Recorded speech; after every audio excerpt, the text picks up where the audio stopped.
सोमवार व्रत की कथा।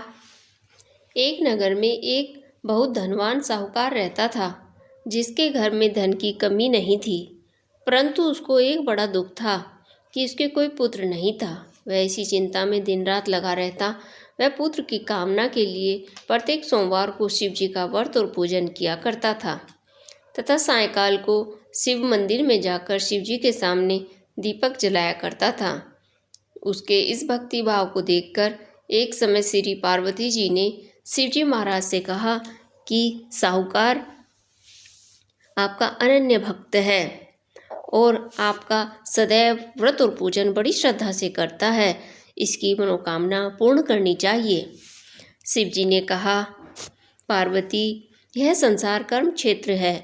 जैसे किसान खेत में बीज बोता है वैसा ही फल काटता है, उसी तरह इस संसार में जो जैसा कर्म करते हैं वैसा ही फल भोगते हैं। पार्वती जी ने अत्यंत आग्रह से कहा, महाराज, जब यह आपका अनन्य भक्त है और इसको किसी प्रकार का दुख है तो आपको उसको अवश्य दूर करना चाहिए, क्योंकि आप सदैव अपने भक्तों पर दयालु होते हैं और उनके दुखों को दूर करते हैं। यदि आप ऐसा नहीं करेंगे तो मनुष्य आपकी सेवा तथा व्रत क्यों करेंगे। पार्वती जी का ऐसा आग्रह देखकर शिवजी महाराज कहने लगे कि हे पार्वती, इसके कोई पुत्र नहीं है। इसी चिंता में यह अति दुखी रहता है। इसके भाग्य में पुत्र न होने पर भी मैं इसको पुत्र प्राप्ति का वर दे देता हूँ, परंतु यह पुत्र केवल 12 वर्ष तक ही जीवित रहेगा। इसके बाद वह मृत्यु को प्राप्त हो जाएगा। इससे अधिक मैं और उसके लिए कुछ भी नहीं कर सकता। ये सब बातें साहूकार सुन रहा था। इससे उसको ना कुछ प्रसन्नता हुई और न ही कुछ दुख हुआ। वह पहले के जैसा ही शिव जी का व्रत और पूजन करता रहा। कुछ काल व्यतीत हो जाने पर साहूकार की स्त्री गर्भवती हुई और 10वें महीने में उसके गर्भ से अति सुंदर पुत्र रत्न की प्राप्ति हुई।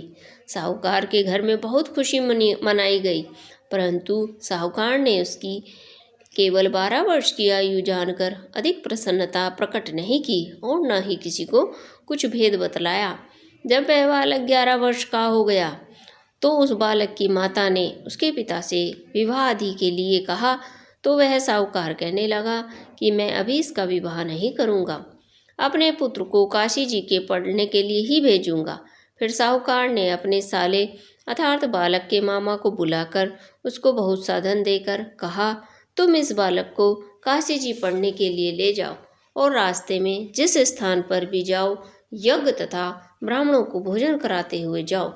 वह दोनों मामा और भांजे यज्ञ करते ब्राह्मणों को भोजन कराते हुए जा रहे थे। रास्ते में उनको एक शहर पड़ा।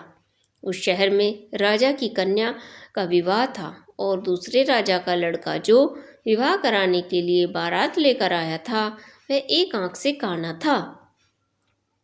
उसके पिता को इस बात की बड़ी चिंता थी कि वर को देखकर कन्या के माता पिता विवाह में किसी प्रकार की अड़चन पैदा न कर दें। इस कारण जब उसने अति सुंदर सेठ के लड़के को देखा तो मन में विचार किया कि क्यों न दरवाजे के समय इस लड़के से वर का काम भी चला लिया जाए। ऐसा विचार वर के पिता ने उस लड़के के मामा और से बात की तो वे राजी हो गया और फिर उस लड़के को वर के कपड़े पहना, घोड़ी पर चढ़ा, दरवाजे पर ले गए और सब कार्य प्रसन्नतापूर्ण संपूर्ण करा दिया गया। फिर वर के पिता ने सोचा कि यदि विवाह कार्य भी इसी लड़के से करा लिया जाए तो क्या बुराई है। ऐसा विचार करके लड़के और उसके मामा से कहा, यदि आप फेर और कन्यादान का काम भी करा दे तो आपकी बड़ी ही कृपा होगी और इसके बदले मैं आपको बहुत कुछ धन दूंगा। तो उन्होंने स्वीकार कर लिया और विवाह कार्य भी बहुत अच्छी तरह से संपन्न हो गया। परंतु जिस समय लड़का जाने लगा तो उसने राजकुमारी की चुनरी के पल्ले पर लिख दिया कि तुम्हारा विवाह मेरे साथ हुआ है, परंतु जिस राजकुमार के साथ तुमको भेजेंगे वह एक आंख से काना है और मैं काशी जी पढ़ने जा रहा हूँ। लड़के के जाने के पश्चात उस राजकुमारी ने जब अपनी चुनरी पर ऐसा लिखा हुआ पाया तो उसने राजकुमार के साथ जाने से मना कर दिया और कहा कि ये मेरा पति नहीं है, मेरा विवाह इसके साथ नहीं हुआ है, वह तो काशी जी पढ़ने गया है। राजकुमारी के माता पिता ने अपनी कन्या को विदा नहीं किया और बारात वापस चली गई।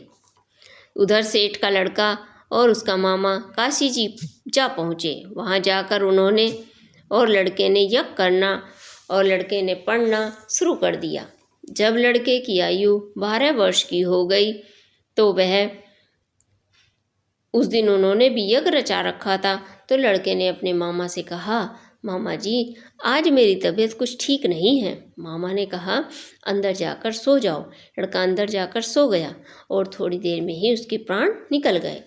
जब उसके मामा ने आकर देखा तो वह मुर्दा पड़ा है और उसको बड़ा दुख हुआ और उसने सोचा कि अगर मैं भी अभी रोना पीटना मचा दूंगा तो यज्ञ का कार्य तो अधूरा ही रह जाएगा। अतः उसने जल्दी से यज्ञ का कार्य समाप्त कर ब्राह्मणों के जाने के बाद रोना पीटना आरंभ कर दिया। संयोग से उसी समय शिव पार्वती जी उधर से जा रहे थे।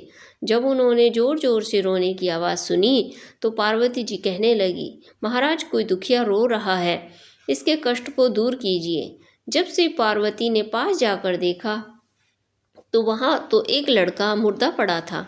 पार्वती जी कहने लगी, महाराज यह तो उसी सेठ का लड़का है जो आपके वरदान से हुआ था।